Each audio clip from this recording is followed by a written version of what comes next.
July 2024 video horoscopes with me, Lada from AstroLada.com. July is for me up to be a very interesting month, a month of battle between light and darkness, but the light predominates because the month starts with a new moon on Sirius, the most spiritual, powerful star, the brightest star in the sky with energy. The Christed energy is carried there, which with only with good aspects. Then the whole month, Jupiter is passing over the eye of the bull, the luckiest star, according to ancient astrology of Hermes, the star of success and abundance. And Jupiter is the planet of success and abundance. And this happens once in 12 years only. This is the star of Archangel Michael. So we have the energy of the Christ consciousness through the new moon coming to us. It's Sirius is the star of freedom, of being free. That's why a lot of Independence Days happen for different countries around that day. So the energy of freedom and spiritual awakening comes through the new moon, while through Jupiter, we have the energy of Archangel Michael coming who fights the dark forces. Simultaneously with that, Uranus and Mars are coming together, and in the middle of the month, they join on the critical degree, 25 degrees of Taurus, where projected the star Algol, a demonic star, the most inauspicious star. It has like demonic influence there, and it's star of catastrophes and shocks and beheadings and losing one's head. But that's the only negative influence. Or it can also be positive, because through the star Algol, you can cut off unwanted things, like the head of Medusa is cut off. You can cut off unwanted things from your life. But there is the gathering of this dark energy. But Jupiter, Archangel Michael, Sirius, the Christed energy of the ascended masters as well, energy of the teachers of humanity, is there to help us. I'm so excited. Let's dive into the 12 signs to describe it through each of the 12 signs. And before that, I want to introduce you to my new 4-hour tutorial that I've recorded for you already. On the first 12 hours, 1,000 ones were sold. So thank you so much for your trust in me. It speaks about each of the 12 signs and the 5 connected themes in the life of your rising sign, in the life of a person according to their rising sun or moon sign. Do you know that every person, every sign has 5 topics in their lives that are connected? For example, do you know that Aquarius people, especially Aquarius rising, their money and financial success very much depends on their social connections and on their friendships, because the ruler of the second house is also the ruler of the 11th house, second house of money with 11th house of friends or social network. That's why very often Aquarius need to social network and can become abundant through that. Or if their friendships are not good, their money is not going to be good. Or, for example, let's take someone else, Taurus rising. Their second house of finances is connected, is the same ruler as the 5th house. So their financial state can really change after having a children, or if they do something creative that they really love. But there's 5 such topics that are interconnected for each sign. For example, why is Scorpio such a battlesome sign? Because the ruler of Scorpio is also the ruler of the 6th house of battles, disputes, arguments, and enemies. Scorpio is the sign that has the most enemies, because the same planet that rules them rules their 6th house of enemies. But because it's Mars, that planet that rules them, they win over their enemies. But it means they have more enemies. So so I would describe you and how to do remedies if one area of your life is not working, for relationships, for your career. Like, for example, for Capricorn, if their career is not working, which is ruled by Libra, Venus, they should focus on the 5th house, which is also ruled by Venus, to raise the vibration of their Venus, and their career will also start flowing. So they might do some fun stuff, creative stuff, or even after having a child, their career can take off. But anyway, if you're interested to take this course, it's $24, 4 hours, and it becomes 39 after the 15th of July. Now let's start. Cancer, Sun, Moon, Rising, July 2024. Cancer, the month starts with a new moon in your sign. It's time to shine, to be reborn. Your energy will start flooding back in again. You would feel, whether it's your sun, moon, or ascendant, especially strongly if it's your sun in Cancer, where you feel revitalization. And after the fifth onwards, you start feeling like you're coming back into focus as well, that you can be more initiative. You can even receive imprints about how the next 12 months will be, inspirations, ideas, write them down. But this new moon is especially auspicious. I would call it probably the most auspicious new moon of the whole year, because it is happening exactly on the degree where the star Sirius is projected. Sirius is known as the divine sister or brother, whatever you want to call it, a binary star with our sun. It's where the spiritual impulses for our solar system and humanity in particular come from Sirius to our sun, because Sirius is extremely high vibrational planet, and it sends its signals down to earth when it aligns with the sun, and it's aligning with the sun and moon in around the 4th, 5th, 6th of July. And this new moon is extremely blessed. You can have insights, spiritual upliftment. If you are spiritually inclined, you can meditate around that time. You can get downloads, inspiration. Sirius is the star of freedom. That's why around the 4th, 5th of July, a lot of countries celebrate their freedom. Is the star of spiritual awakening, according to ancient texts as well. Is the star of illumination. All the exalted masters of humanity, according to Western esoteric tradition and even Eastern, had to take initiation into the Sirius initiation, the star Sirius initiation. And it's believed that a lot of knowledge, inspiration comes to us from there. So that's why you're especially blessed sign this month, Cancers. Sirius is connected to the energy of Isis and Horus in ancient Egypt, and in current times with Christianity is connected to the energy of Mother Mary and Jesus and the Christed energy as well. So there is a lot of protection for you this month. It's a very good omen for you, I would say.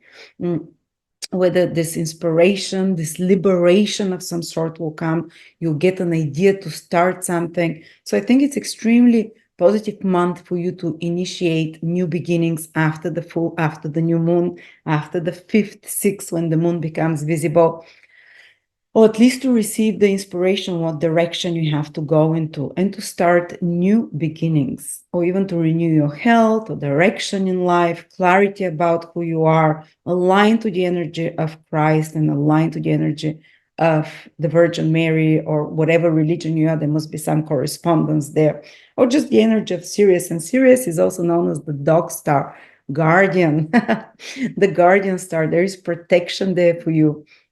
Or if you want to even take a dog, that can be a good omen for you in some way. But overall, this most beautiful new moon is happening in your sign of new beginnings and renewal.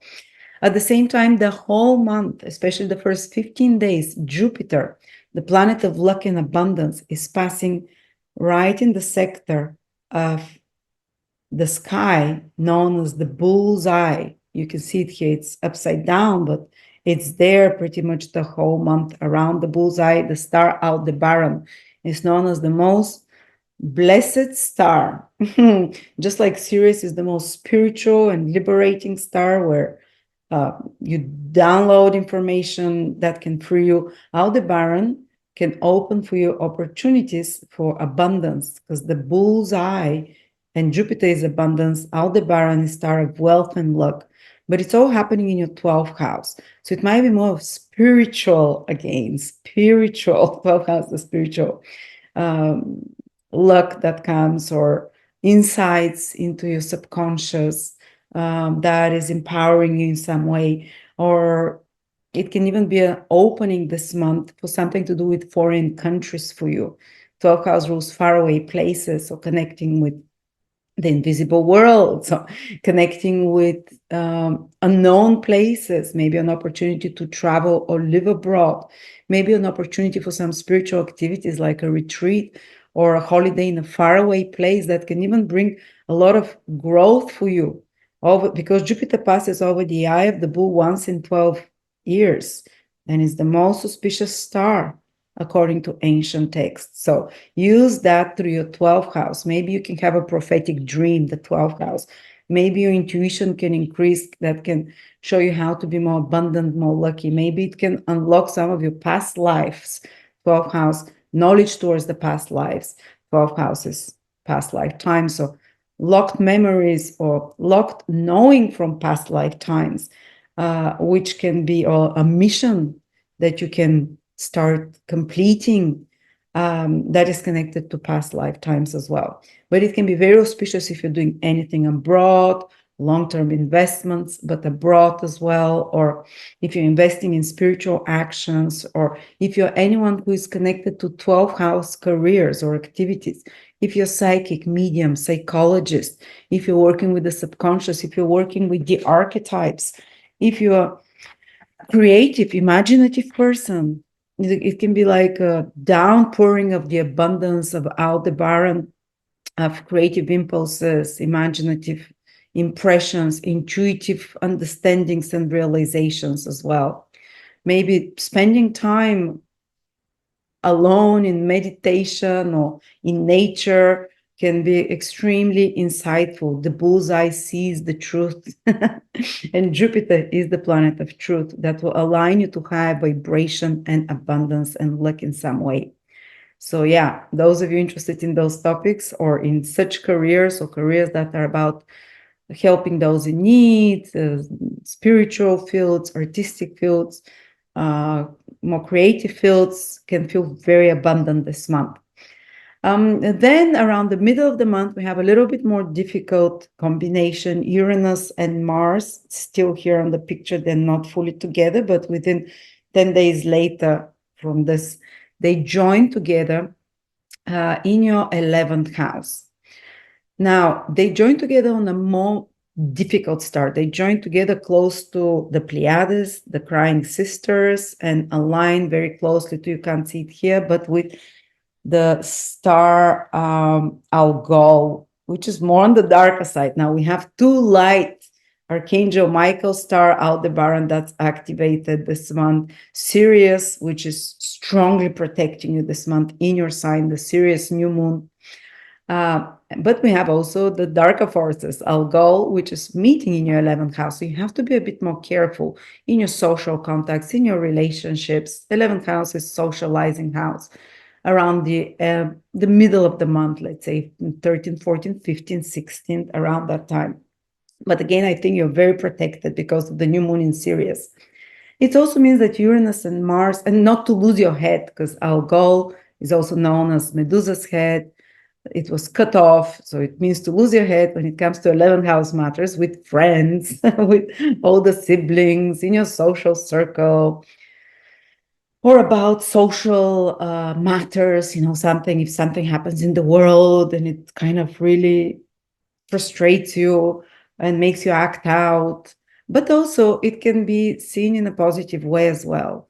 Mars is ruthless, Uranus is fast and cutting. It's in the constellation connecting to cutting something off where they meet, and that's in your 11th house. You might cut off some friends that let's say more of the darker energy around you, and social contacts or someone from your wider environment, so to speak. But also Mars and Uranus are starting a new cycle in your life, which can entice you to fast action in regards to social economic goals. The 11th house is the goals that you pursue in society, the long-term goals and plans. And it's also your gains, financial gains, your bonuses, your income, your business income. So social and economic goals that we have, Uranus and Mars can make you act in a very kind of like fast way towards such direction, maybe some very fast development there. It's exciting, or to get involved in some social or economic or new goal of yours, that you would act with precision, like the sharp cutting knife that is symbolized by that area of the sky known as also in Vedic astrology as Kritika, the sharp knife, the sharp cutting mind as well. So there is sharpness there, but sometimes, especially when we're pursuing goals, that's what is needed, this sharpness, this focus. And then I forgot to mention something, that while Jupiter is on this very auspicious star Aldebaran, the whole month, giving green light to everything 12th house, whether it be foreign travel, mystical studies, spiritual work. It's a releasing of unwanted habits. 12th house is also our hidden things, hidden vices. You can release them with Jupiter in this 12th house, but at the same time, Jupiter is trying the whole month the South Node, which is also a planet that helps us release unwanted patterns from the past. And it will happen very easily with Jupiter trining the South Node. If something has played its role, you can leave it. It's not going to be negative. It's not going to be stressful that you're regretting it. Jupiter is a very illuminated planet, and you do it from a higher perspective and you see the meaning of it all. And the South Node and it's also harvesting period, this closing trine of Jupiter in the South Node, and Jupiter is on a wealth-giving area of the sky in the bullseye. And the South Node is on a star of the harvest, the grape gatherer, Vindemiatrix. They're making a trine. They can be gathering of grapes, especially of spiritual efforts, because they're both in spiritual and emotional houses for you, the 12th and the 4th. So really extremely spiritual period for those of you who are aligned spiritually. If you've been doing such effort, they can be harvesting. There can be abundance of knowledge, growth, insights. But also Vindemiatrix is the star of divorce or cutting connections. That's another meaning to it. And Jupiter trine to your South Node in the 4th house, a family or home or family ancestral patterns can help you release very gracefully some kind of a habit or repeating pattern from your family, or even sometimes can be like leaving some place, letting go of a place of living that you're attached to in a very elegant way, in a very mature and easy way. Maybe even forgiving some pain or trauma that happened in your childhood, letting go of some pain or trauma connected to family, mother, father, which is the South Node is in your 4th house of family, Jupiter in the 12th house. The 12th and the 4th house are psychological, emotional houses. So if you're someone who is introspective, introverted, they can be extremely positive release psychologically of pain from the past, of painful feelings, of traumas and forgiveness, because they're very spiritual planets, both Jupiter and the South Node. Jupiter gives the green light with everything it aspects, and the South Node is also without boundaries. So it can be to do something positive with your family, place of living, house as well, that is transpiring this month. But especially psychological release is very, very powerful this month. And then the month towards the end, around the 20th, 21st, we have the full moon in Capricorn. The very last degrees of your 7th house is Capricorn. So from the 20th onwards, there can be a strong focus on relationships, and it's with Pluto. And it's a full moon, culmination of a relationship. It can be a business partnership, it can be a contract, it can be a collaboration that is giving its results, or that is reaching to a level that, which because full moon is to give results, to reap the rewards of some partnership or business, or 7th house is your clients, your audience, the public as well, where you can see results, where you can also have some important developments happening. And it's with Pluto, it can be very transformational.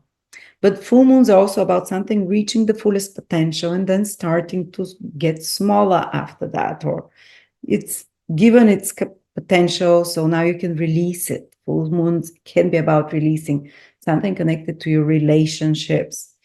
Again, similar to Uranus and Mars in your 11th house, which is social house, but the 7th house where the full moon is more intimate relationships as well, one-on-one relationships, not the whole social, all your friends and contacts, people that you have more close personal relationship with, that you can, even with Pluto, you can remove toxic such people from your life, or And because there is a lot of helping aspects to this full moon, it will happen again with more grace and ease.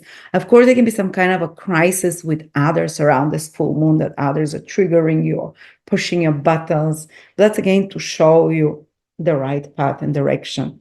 But also it can be culmination of something important in your relationships as well. So that's about it, Cancer. Hope it was helpful for you. And check out my course if you're interested to learn more about the topic of the 5 connected topics in each for each of the 12 ascendants.